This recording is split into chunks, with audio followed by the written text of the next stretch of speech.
Ustaz Muhaizat Atalallahu Baqa'ah, yang dalam satu tausiah Maulidur Rasul beliau mengatakan timbul istilah apabila Rasulullah ke kanan, tok guru kita ke kiri, maka ikutlah tok guru kita lagi.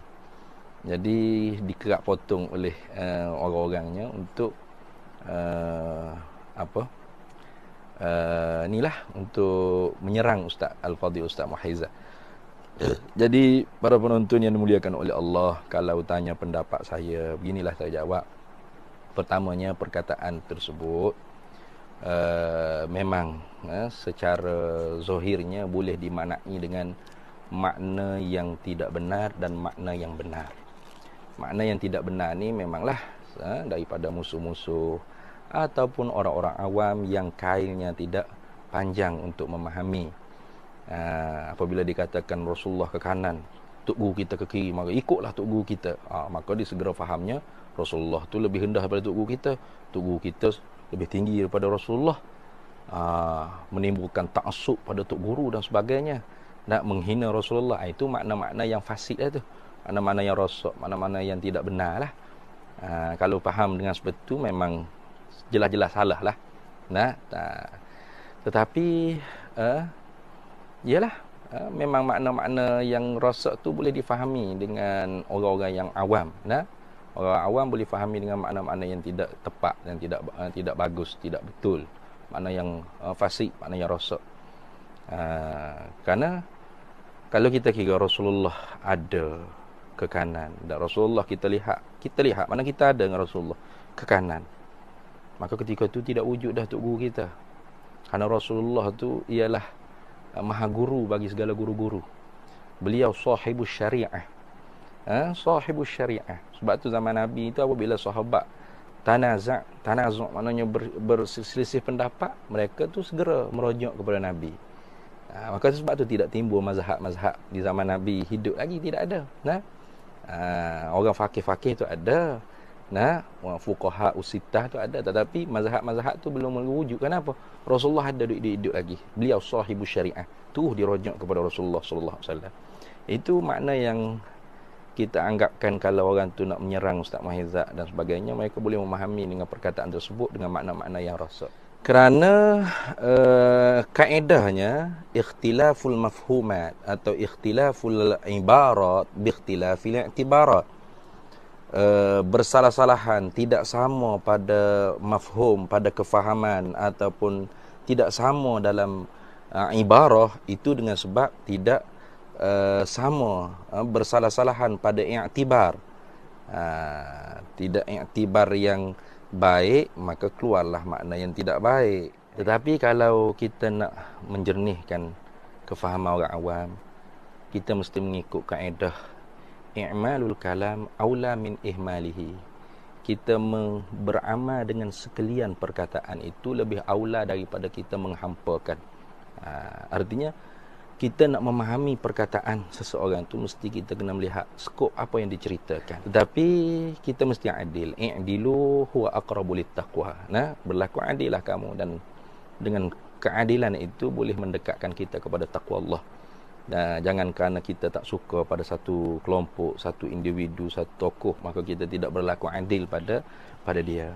Jadi kalau mengikut apa yang saya boleh terangkan kepada para penonton yang dimuliakan oleh Allah, terutama yang inbox Facebook saya, WhatsApp saya, saya tak sempat nak balas, jadi saya buat video ni. Makna yang kita boleh faham secara sahihnya, skop yang hendak dibicarakan begini. Maksudnya, kalau Rasulullah ke kanan, maka tok guru kita ke kiri. Artinya tafsiran tok guru kita tu tidak seperti mana Rasulullah zahir mantuk Rasulullah sabdakan. Contoh seperti Rasulullah sallallahu alaihi wasallam ada bersabda, "Sallu kama raaitumuni usalli." Sembahyanglah kamu seperti mana kamu lihat aku sembahyang. Itu hadis yang sahih. Hanya kalau kita belajar dengan guru kita yang benar-benar mengaji daripada guru pada guru hingga sampai alim ulama mu'tabar yang mensyarahkan hadis tersebut. Sallu kama raaitumuni usalli. Sembahyanglah kamu seperti mana kamu lihat aku sembahyang. Ro'a atau ru'iyah di situ katanya alim ulama kita dalam kitab-kitab syarah hadis ialah dengan makna alima, mengetahui. Artinya sallu kama alimtumuni usalli. Sembahyanglah kamu seperti mana kamu tahu aku sembahyang. Bagaimana kamu nak tahu aku sembahyang? Innamal ilmu bitta'allumi. Hanya saja pengetahuan tu didapat dengan belajar. Maka kena belajar kitab fiqh. Kena belajar bab sembahyang, kena tahu syarat wajib, syarat sah, rukun sembahyang qauli fi'li qalbinya, syarat bagi tiap-tiap rukunnya dan perkara yang membatalkan sembahyangnya dan perkara-perkara yang sunat di dalam sembahyangnya, hay'ah, ba'diyah, sunat hay'ah, sunat ba'diyah dan sebagainya. Nah, artinya inilah tafsiran yang sahih. Sembahyanglah seperti mana kamu belajar bagaimana diajarkan dalam kitab-kitab fiqh Nabi sembahyang tu bagaimana cara. Percakapan ini kalau salah faham jadi batil. Kalau betul faham itu hakikat dia. Okey. Kalau kefahamannya memang mendahulukan taksub kepada guru walaupun jelas-jelas bercanggah dengan Nabi sallallahu alaihi wasallam, itu hukumnya haram. Berdosa besar. Tinggal Nabi semata-mata taksub pada orang lain, tak boleh. Contoh, Nabi SAW bersabda, Kuntu nahaitukum an ziaratil kubur ala fazuruha. Dulu aku pernah larang ziarah kubur. Sebab dulu kamu ziarah kubur, merataplah apa-apa semua aku larang. Sekarang dah baguslah. Sekarang ziarah kubur. Kerana ziarah kubur ni mengingatkan pada akhirat. Siapa yang suruh ziarah kubur? Nabi SAW. Makam Nabi kubur atau tidak? Ya kubur. Berarti ziarah makam Nabi disuruh oleh Nabi. Bila disuruh oleh Nabi ada pahala atau tidak? Ada pahala, kalau tak wajib pun sunat. Maka orang yang dekat dengan kubur Nabi, ya ziarah. Orang yang jauh macam di Malaysia ni, nak ziarah kubur Nabi, nak kena buat apa dulu? Kena musafir. Sebab jauh. Maka musafir itu musafir sunat. Kerana nak buat benda sunat. Kalau musafir haji, ya wajib. Kerana nak buat benda wajib. Lil wasaili hukumul maqasid. Tapi Al-Imam Ibn Taymiyah keliru. Dalam bab ini dia mengharamkan musafir dengan niat nak ziarah makam Nabi sallallahu alaihi wasallam kerana salah faham hadis Nabi la tushaddur rihal illa ila salas masajid. Kalau jadi pada 3 masjid, hanya 3 masjid boleh musafir. Makam Nabi bukan masjid. Habis musafir menuntut ilmu haram. Musafir nak pergi kahwin haram. Musafir nak ziarah kawan haram. Tidak ada ulama yang faham begitu. Ulama lain semua faham tak perlu nak susah-susah musafir ke masjid-masjid kerana masjid mana pun sama je. Entah itu masjidnya sama, iktikafnya sama, kecuali 3 masjid ni special. Masjidil Haram seumpama 100,000 kali sembahyang di tempat lain. Masjid Nabawi seumpama 1,000 kali, Masjid Al-Aqsa seumpama 500 kali. Kalau musafir pun berbalik. Tiba-tiba Wahabi taksub kepada Al-Imam Ibn Taymiyah sampai sekarang berfatwa haram musafir dengan niat nak ziarah makam Nabi sallallahu alaihi wasallam, maka inilah ibaratnya Nabi ke kanan ikut tok guru ke kiri. Ini tak betul. Sama juga Wahabi mengharamkan tawasul dengan orang yang telah meninggal dunia.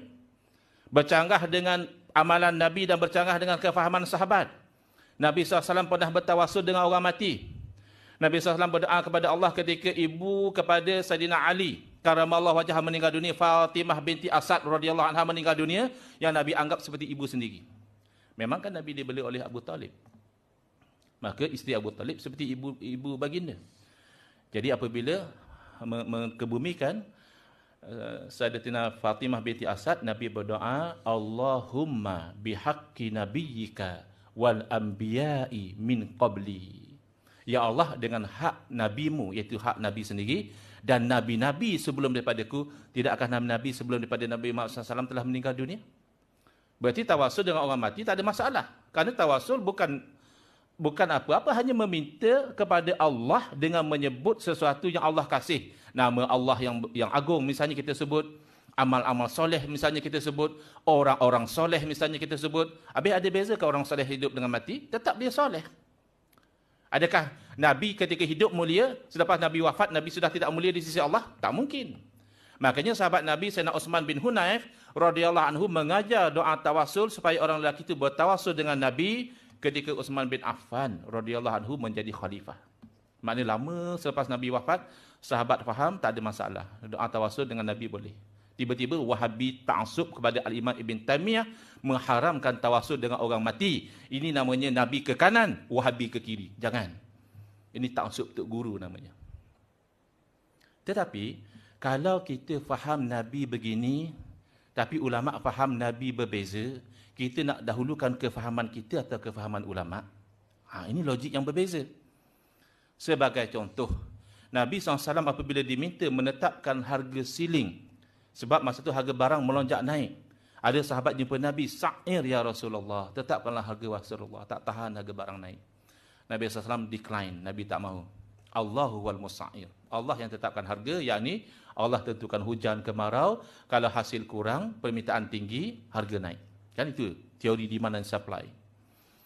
Kenapa Nabi SAW tak nak? Kerana zalimlah pada peniaga. Peniaga susah nak dapat barang. Tiba-tiba kamu paksa dia jual murah, dia tak reda. Jadi Nabi tak mau. Nabi ke kanan.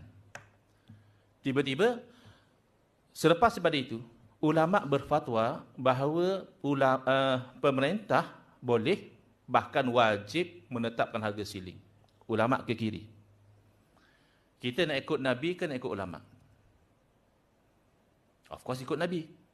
Tetapi berdasarkan kefahaman ulama.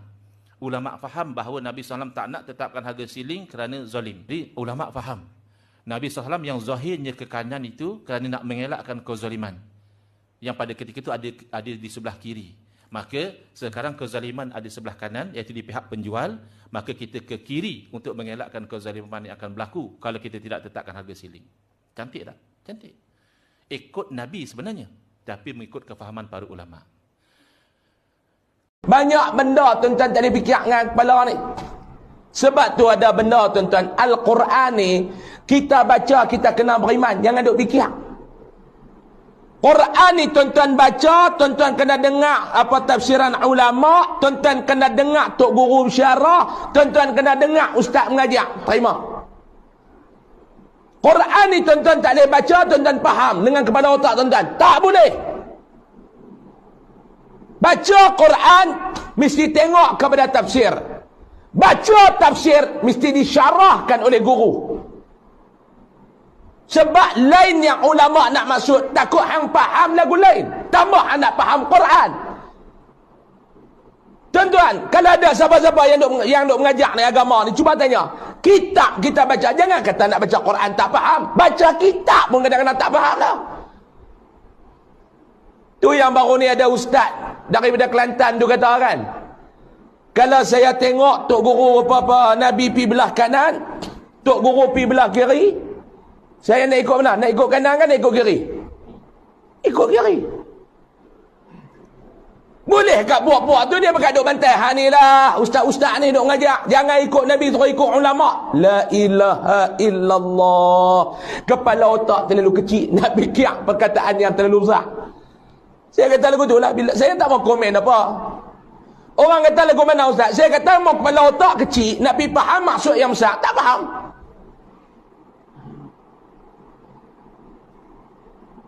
Kita kalau satu isu tuan-tuan pergi ambil spek mata lalat bubuh kat mata. Tuan-tuan akan nampak najis dan kotor. Kalau satu benda tuan-tuan pergi ambil spek mata lebah, tuan-tuan akan nampak bunga dengan madu. Faham? Isu ni tuan-tuan pergi ambil spek mata lalat, tuan-tuan pergi buh dekat mata tuan-tuan. Tuan-tuan nampak kotor dengan najis. Tai ya tuan-tuan nampak. Sebab mata lalat. Lalat mana ada dia duduk terbang kat tempat-tempat elok. Ayah acak. Tai. Dia tu je dia pergi. Tapi kalau mata lebah, dia akan tengok apa dia? Bunga dengan madu. Tu nak faham lagu mana ustaz? Tuan-tuan, itu bukan kata-kata ustaz tu. Saya nak bangkat tuan-tuan. Ustaz tu dia hanya memetik kata-kata ulama. Kami yang duk mengaji, saya ni bukan mengaji mana tuan-tuan, tapi duk berguil dengan ulama. Saya dengar perkataan ni lama dah. Perkataan dia yang penuh lagu mana? Seandainya aku melihat Rasulullah mengambil jalan kanan, sahabat dan ulama mengambil jalan kiri, pasti aku akan ikut jalan kiri. Kerana apa dia? Aku takut dengan keilmuan aku ni tak mampu nak memahami maksud sebenar yang dah disampaikan oleh Nabi. Tu. Kok mana hang Nabi faham, hang Nabi nak abang tu lebih pada ulama? Tuan-tuan jelas tak saya nak abang awak ni? Mau tuan-tuan tak faham lagi, saya kena balik ya. Tu yang maksud ulama kata kalau Nabi ambil jalan kanan, sahabat dengan ulama ambil jalan kiri, kami akan follow jalan kiri. Sebab ulama lebih faham hak Nabi nak abang berbanding kita. Lah ni dia mai, tuan-tuan tak dia mai.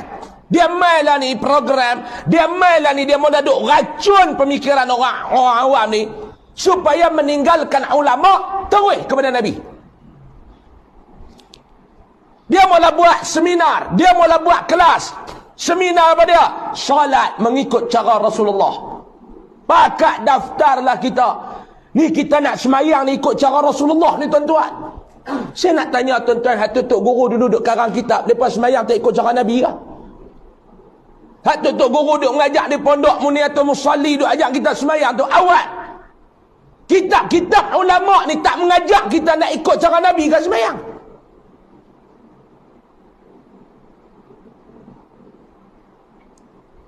Jaga. Kadang-kadang perkataan yang boleh mengguriskan hati ulama. Seolah-olah yang kita duk mengaji selama ni dalam kitab-kitab tutup guru pondok duk mengajak ni tuan-tuan, seolah-olah mengajak kita semayang bukan ikut cara Nabi. Ha ni masalah. Kita nak belajar ni puasa cara Rasulullah, kita nak mengaji ni semayang cara Rasulullah. Ni selama ni kita duk mengaji fiqh salat, fiqh siyam ni tak ikut cara Nabi kah? Yang kita duk follow mazhab Imam Syafi'i ni, awak Imam Syafi'i ni tak follow cara Nabi kah? Mana lebih faham Nabi hang dengan Imam Syafi'i? Ni tuan-tuan kena jaga ni serangan-serangan ni tuan-tuan daripada musuh Islam saya kata. Macam-macam lah ni. Ada pula tamu ikut ulama nak pakai keluar fatwa sendiri. Buat-buat orang habis bodoh ni. Kata bodoh nak marah. Dia kata apa kita ikut mazhab, ikut Quran hadis ha. Kita hak bodoh ni betul sungguh. Ikut Quran hadis apa ikut ulama? Apa ulama ikut setan? Mu pandai pada ulama. Jadi mu ikut Quran hadis, ulama ikut iblis. Si soal dalam hati kita. Faham lagi? Kalau ni orang kondeng belakang ulama, duk kutukkan orang ngaji-ngaji ni. Pasal layak waktu. Allah kata dah kan, berpalinglah kamu daripada orang-orang jahil ini. Kita dengan Tuhan secara ke dia. Sebab kita ni umat ngujung dah. Umat ngujung ni ramai hak sesat. Nabi kata, siapa yang masih lagi duduk buat sunnah Nabi hak aku suka, di antaranya kita mengimarahkan majlis-majlis ilmu. Orang lain punah janang habis dah. Kita kerah gerak juga, mari surah, mari sejik. Bagi mereka ini 100 pahala mati syahid. Ada yang dia kata mazhab-mazhab ni tak berapa betul sebenarnya, tak berapa tepat. Dia tu pada ain tak lepas. Dia tak mampu eja namanya dalam jawi. Tapi dia boleh pertikai imam mazhab. Allah berkata. Kenapa? Kerana dia bodoh. Kerana dia jahil. Kalau dia cerdik, dia tak cakap lagu tu. Nampak tak? Kita pergi sekolah, darjah 1. Kita kata sistem dalam sekolah ni tak betul. Habis kelas, dia akan pergi kacau. Dia kata tak betul. Murid tu memang orang tak benarkan datang sekolah, dia hantar ke pusat psikiatrik, ada masalah mental. Jangan kita pandai daripada orang. Nampak? Kita kena rasa orang lebih tahu daripada kita. Tapi gitulah fitnah akhir zaman. Benda agama saja kita nak tunjuk pandai. Kita tak mau terima daripada pakar-pakar agama. Tapi benda lain kita serah diri. Kita sangat ezah kereta kita rosak. Kita pandai pula bagi kat tukang ezah. Tukang ezah kata tak boleh bakar dah ezah ni kena tukar 400 lebih. Bila kita sakit gigi, doktor kata ada masalah awak ni bekak sampai 2 minggu lebih ni, ada satu urat bawah tu dia dijangkit tangkumang. Apa kita tak bahas, tak lawan. Bahas lawan doktor. Tak. Cabut-cabut lah terima. Tapi benda agama saja kita tak setuju. Kita akan canggah. Habis nak bagi ulama mana pun kita akan canggah. Kenapa? Kerana sifat perangai Ruwabidah itu ada di dalam hati. Nampak? Ini yang dikata inna syaqiyya la syaqiyya fil azal. Daripada azali lagi sudah ditakdirkan bila lahir ke dunia menjadi orang yang sangat celaka. Oh, jangan main-main. Kita ni barang tulis. Barang tulis. Kita dok kata guana dia ni siapa? Dok cakap nak jadi apa tu? Kau ayat Quran pun lawan kau. Daripada azali sudah ditulis sebagai orang yang celaka bila lahir ke dunia. Mu nak kata apa pun dia akan ikutlah. Nah, ini zaman dia. Rajulut tafah, orang bodoh, orang bengong. Nabi kata. Orang yang tak ada pengetahuan. Orang dungu. Fi amri ammah, masuk campur semua urusan masyarakat. Manusia yang jahil, dia sangat memusuhi agama Islam. Walaupun dia tahu dia jahil agama, dia tetap akan lawan ulama-ulama. Kenapa? Kerana syaitan sudah menghasut. Jadi mudah-mudahan kita insaf, tak ada rugi apa-apa. Kita berada di satu masa yang disebut sebagai sanawat. Inilah masanya yang khada'at, yang kacau bilau. Ambil pelajaran. Nabi kata fal yakul khair. Tak usah nak ulah semua benda. Tak ada rugi apa pun. Tak ada rugi apa. Kita berdakwah, silakan. Orang muda minat agama, silakan. Tapi jangan nak jadi ulama. Duduk pada tahap yang betul. Naik tangga, jangan pakai lapang tangga sekali lapak. Patuh riok kat gini. Nak naik satu-satu. Baru ni viral tentang isu Ustaz Muhaizat. Sebenarnya kalau kita tengok video full, kita boleh faham dan jelas. Jadi tinggalkanlah puak-puak yang suka cari salah orang. Dia tengok video tu bukan sebab dia nak cari manfaat dan pengajaran, tapi sebab nak jadikan isu je, sebab nak jadikan konten. Jangan kita rasa hebat dari ulama. Ni kita terus je nak faham Quran dan hadis tanpa rujuk ulama. Tu yang satgi ikut pandangan sendiri. Ulama ni tak betul, syekh ni tak betul, habib ni tak betul, dia seorang je betul. Kita mana boleh faham terus Quran dan hadis, sebab kita orang biasa tak ada ilmu alat, nahwu, sarah, balaghah dan sebagainya. Jadi kita ikut ulama sebab ulama je yang boleh faham secara jelas Quran dan hadis. Sebab ulama alim, macam-macam ilmu alat mereka ada. Jadi kita ikut ulama sebab kita tak reti, kita bodoh. Jadi ulama yang cukup ilmu serba-serbinya. Jadi kita jangan keliru, kita ikutlah ulama yang kita yakin dengan ilmu mereka. Jangan duk ikut puak-puak yang suka cari salah orang ni. Mereka potong video pendek sebab nak jatuhkan Ustaz Muhaizat je. Yang tak setuju bukan orang lain, puak-puak mereka juga. Jadi jangan jadi wahabi. Jadi jangan buat pasal. Bagi orang yang baru nak berjinak mengenal agama ni, Tok Guru macam mana yang boleh kami follow? Sebab kami tengok sekarang ni ustaz-ustaz duk gaduh sama sendiri. Ni kata kat apa ni? Gaduh sama sendiri di Facebook. Lepas tu pengikut masing-masing saling caci mencaci yang tak sefahaman dengan Tok Guru mereka. Macam mana tu ustaz? Dan betul, soalan ni sangat betul. Jalan dia ialah begini, jawapan dia, insya-Allah. Tuan-tuan, Nabi dengan Rasul ada tak? Tak ada dah. Bila Nabi dengan Rasul tak ada, siapa yang nak tolong sambung kerja Nabi dan Rasul bagi kita kepada manusia ni? Para ulama. Sebab tu kalau nak ikut ulama. Ingat kami tanya ni ustaz, ikut ulama. Ustaz-ustaz belum tentu ulama. Ulama ni orang yang alim, ilmunya tebal, ilmunya banyak dan dia soleh. Hak ustaz-ustaz ni tak payah, biarlah dia berkeli. Tinggal ni semua ikut ulama. Pastikan alim dan soleh. Masih umum ni jawapan ustaz tu. Kami nak ikut siapa ustaz kalau ulama pula? Tuan-tuan sekalian, kita di Malaysia alhamdulillah kita ada mufti. Dia mufti. Dia fatwa dia untuk ummah. Ahli majlis fatwa tiap-tiap negeri dan mufti fatwa mereka untuk ummah. Kalau kita ikut hak bawah ni memang tak jumpa jalan, tak habis. Kita pegang tu cukup, insya-Allah tak sesat. Hak bawah ni ustaz bergaduh sama gaduh dia tinggalkan. Senang tinggalkan. Kalau saya pun gaduh, tinggalkan saya. Saya bukan ulama, saya ustaz biasa. Saya ustaz biasa aja. Tinggalkan saya. المؤمنون الصادقون مع الله أقبلوا بالصدق على ربكم جل جلاله وأصلحوا أسركم ودياركم وما حولكم وأريدوا الصلاح لعباد الله فإن العاقبة لمن يريد ذلك ولا يهولنكم ما ترون من أعمال المفسدين ونشر الفساد بمختلف أنواعه ولا تقولوا نحن في زمن الفساد وفي زمن انتشار الفتنة وماذا نعمل ولا نقدر في أولادنا ولا نقدر في بيوتنا. كذبت هذه الأوهام، كذبت هذه الخيالات. في أي عصر تعيش، في أي زمان تعيش، في أي مكان تعيش، تستطيع أن ترضي ربك جل جلاله بصدقك معه وقيامك بالأمر وأصلح. فإن الله يحب المصلحين، وإن الله لا يصلح عمل المفسدين مهما كانت قوته ومهما كانت كميته ومهما كانت تكتيكه وترتيبه، لا يصلح عمل المفسدين. بل كما ضرب الحق سبحانه وتعالى المثل للحق والباطل، قال أنزل من السماء ماء فسالت أودية بقدرها فاحتمل السيل زبدا رابيا ومما توقدون عليه في النار ابتغى حيث ومتع زبد مثله كذلك يضرب الله الحق والباطل فأما الزبد فيذهب جفاء وأما ما ينفع الناس فيمكث في الأرض كذلك يضرب الله. بسم الله الرحمن الرحيم. الوهابية في سطور. الوهابية تعني اللامنهجية، تعني السلف المزيف، تعني صد الناس عن السلف الحقيقي الذي هو المذاهب الأربعة لسلف مزيف، تعني وضع نظارة ابن تيمية وحده لا شريك له لفهم الدين بأصوله وفروعه.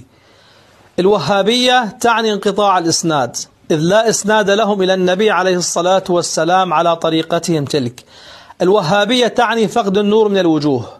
الوهابية تعني عدم الأدب مع الله تعالى ومع رسوله عليه الصلاة والسلام ثم مع أولياء الله.